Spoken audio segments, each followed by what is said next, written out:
just talking a little bit about the sacred fires, the journey, and the formless framework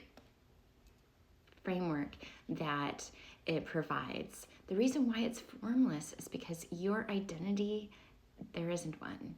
Your rules, there aren't any. Your perception of the world is backwards. So the journey is really to tap into the formless universe and become a surrendered expression of all that you are, all that you have been, and all that you will always be, which is nobody. And so the journey of the twin flame is to become nobody.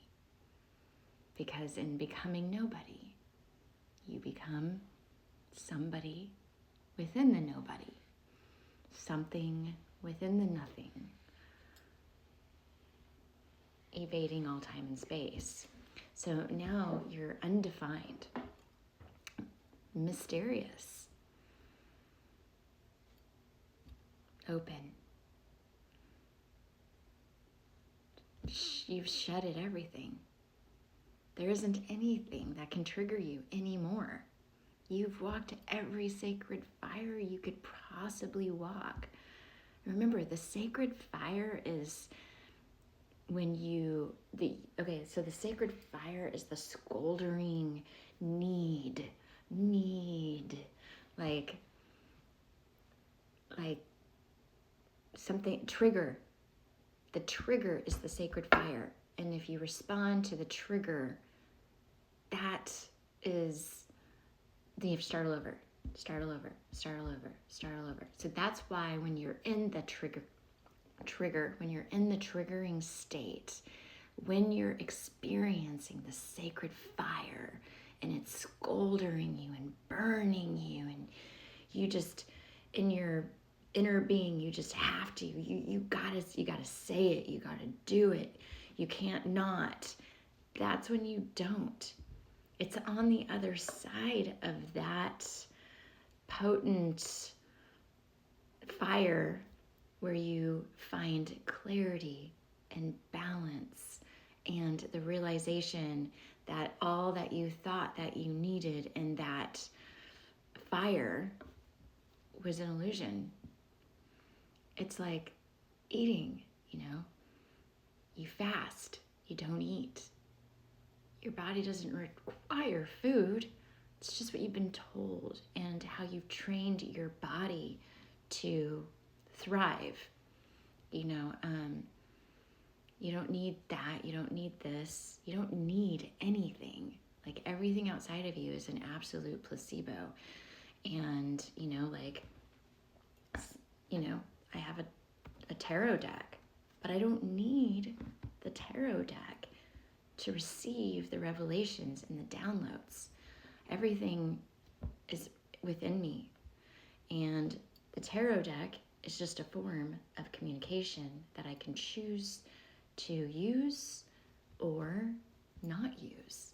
It doesn't matter. But I don't want to be in a position to have to use this. I want that to be my choice, not my obsession, not my need, not I can't if I don't. I just want it to be available. So through my sacred journey, I spent a lot of time in the stillness. I didn't buy anything. If I thought I needed something, I didn't go get it.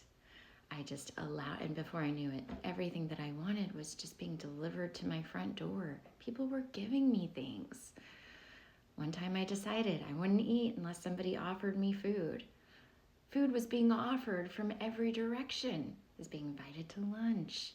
People were bringing me stuff from their garden. I was just getting random stuff that I loved. It was all healthy too. It was amazing. So the sacred fire journey is the elimination of worldly obsessions. And not that you can't use those ever again, but you're releasing the trigger. You're releasing the obsession. You're releasing the thing that creates suffering, because there's no reason for us to suffer. There's nothing we need to survive. And anything that is required for your path, you already have. Look around your house. Dig through a couple drawers. Organize a closet. Clean out your car. Up to this point of your life, you've accumulated everything that you are ready for. Every single thing that you are ready for, you have. You already have. You might have 2 or 3 or 4 or 5 or 6 of the same thing that you already needed and now require. You'll find that you have several of them. So